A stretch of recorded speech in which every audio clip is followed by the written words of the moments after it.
Hello dear students. तर आता आपण डिझाईन ऑफ स्प्रिंगचा पार्ट डिस्कस करणार आहोत. तर ज्याप्रमाणे तुमचा सिलेबस आहे त्याप्रमाणे डिझाईन ऑफ हेलिकल कॉम्प्रेशन आणि टेन्साईल स्प्रिंगचं डिझाईन तुमच्या सिलेबसमध्ये आहे. तर त्याप्रमाणे आपण डिझाईनचा पार्ट जो आहे तो आपण डिस्कस करत आहोत. डिझाईनसाठी तुम्हाला दोन महत्त्वाचे इक्वेशन डिस्कस करणार आहोत. तर there are two basic equations for the design of helical spring. हे दोन बेसिक इक्वेशन आहे. त्याच्यामधलं पहिलं जे इक्वेशन आहे ते लोड स्ट्रेस इक्वेशन आहे आणि दुसरं जे इक्वेशन आहे ते लोड डिफ्लेक्शन इक्वेशन आहे. तर आता आपण वन बाय वन हे इक्वेशन बघत जाऊया. ही इक्वेशन्स बघण्या अगोदर ह्याच्यामध्ये जे वापरले जाणारे नोटेशन्स आहेत त्याच्याबद्दलचं आपण बघूया, युनिट्स आणि त्याचं मिनिंग काय आहे. तर तुम्हाला हे सगळे नोटेशन्स लिहून घ्यायचे आहेत. डब्ल्यू म्हणजे काय आहे? Axial load on the spring. Axial load याचा अर्थ स्प्रिंगचा ऍक्सिस आणि लोड ऑफ ची लाईन ऑफ ऍक्शन दोघांचा सेम असणार आहे. तो आपण न्यूटन मध्ये घेणार आहोत. जी म्हणजे काय आहे? मॉड्युलस ऑफ रिजिडिटी, त्यालाच आपण शिअर मॉड्युलस असं म्हणतो. बऱ्याच वेळा सी नोटेशन वापरतो, जी किंवा एन वापरत असतो, पण आता आपण इथं जी वापरणार आहे मोस्ट ऑफ द टाइम. त्यामुळे मॉड्युलस ऑफ रिजिडिटी आपण घेतोय. याचं युनिट आहे न्यूटन पर एम एम स्क्वेअर, ज्यालाच आपण मेगापास्कल असं म्हणतो. तर ज्या ज्या वेळी तुम्हाला जी ची व्हॅल्यू मेगापास्कल मध्ये दिलेली असेल त्यावेळी त्याला कन्वर्ट करण्याची गरज नाही. ते ॲज इट इज मेगापास्कल म्हणजेच न्यूटन पर मीटर एम एम स्क्वेअर असणार आहे.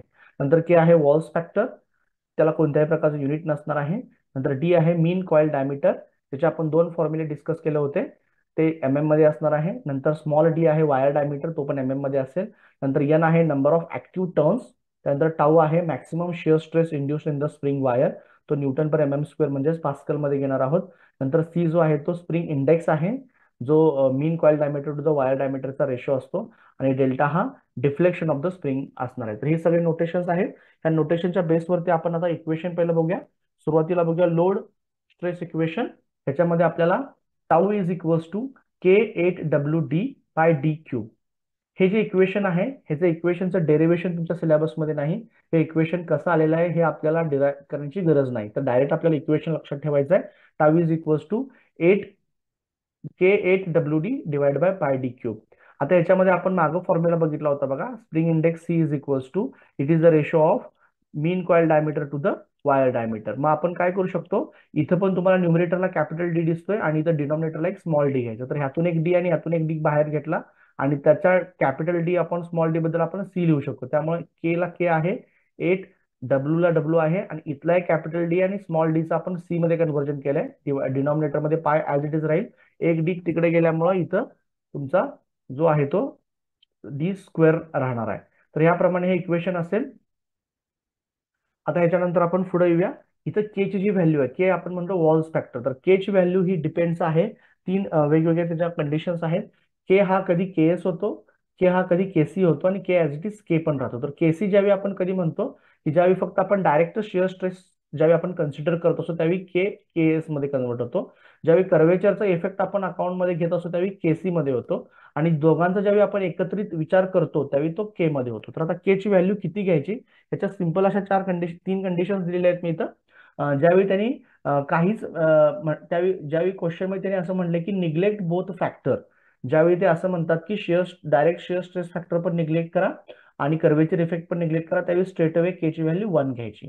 त्यामुळे इथं इक्वेशन मध्ये तुम्हाला के ची व्हॅल्यू 1 मिळेल. ज्यावेळी ते असे म्हणतात की फक्त शिअर स्ट्रेस फॅक्टर कन्सिडर करा, म्हणजे तुम्हाला तुमचा के आहे तो के एस होईल आणि त्यावेळी तुझा फॉर्म्युला येईल K is equal to K S होऊन 1+1/2C. ह्याच्यामध्ये सी म्हणजे स्प्रिंग इंडेक्स आहे.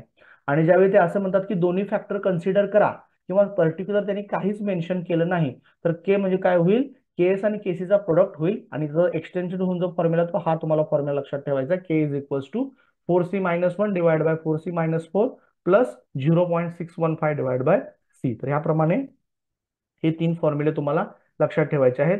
हे इक्वेशन लक्षात ठेवताना नेहमी आपण डीच्या फॉर्म मधले इक्वेशन ठेवणार आहोत. सीच्या फॉर्म मध्ये इक्वेशन आपण तिथल्या तिथे डिराईव्ह करू शकतो याचा वापर करून. तर केच्या तीन कंडिशन तुम्हाला मी सांगितल्या. पहिली कंडिशन, दोन्ही फॅक्टर निग्लेक्ट करा म्हटलं तर के ची व्हॅल्यू 1 घ्यायची. जर त्यांनी फक्त शिअर स्ट्रेसचा फॅक्टर कन्सिडर करायचा अर्थ कर्वेचर इफेक्ट निग्लेक्ट करा असं होत असतो, तर त्यावेळी के ची व्हॅल्यू के एस होईल 1+1/2C.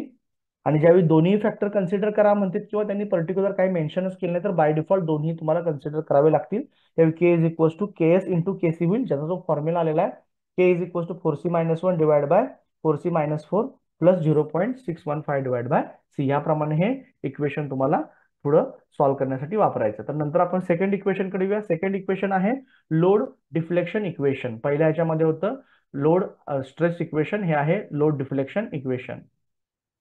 आता ह्याच्यामध्ये आपण बघूया लोड डिफ्लेक्शन इक्वेशन काय सांगते. Load deflection equation delta is equals to 8 W dQBN divide by G to the GD into G to power 4. तर हे इक्वेशन असं आहे. तर परत आपण इथं बघू शकतो की इथं पण एक डी आहे, इथं पण एक स्मॉल डी आहे. तर ह्यातला एक डी आणि ह्यातला एक डी आपण कन्वर्ट करू शकतो स्प्रिंग इंडेक्स मध्ये.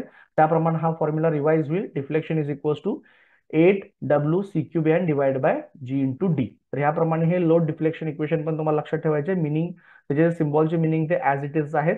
आणि अजून एक बऱ्याच वेळा आपल्याला एनर्जीचा फॉर्म्युला विचारला जातो, strain energy stored in the spring. त्याचा जो फॉर्म्युला आहे तो फॉर्म्युला आहे U is equal to 1/2 W into delta. U म्हणजे स्ट्रेन एनर्जी स्टोर्ड जे आपण जूल मध्ये मिळणार आहे, 1/2 W म्हणजे तुमचे जे असणार आहे तो लोड असेल आणि डेल्टा असणार आहे तो डिफ्लेक्शन असणार आहे. तर हे तीन महत्वाचे इक्वेशन्स आहेत. या तिन्ही इक्वेशन वरती बरेचसे प्रॉब्लेम आपण इझिली सॉल्व्ह करू शकतो.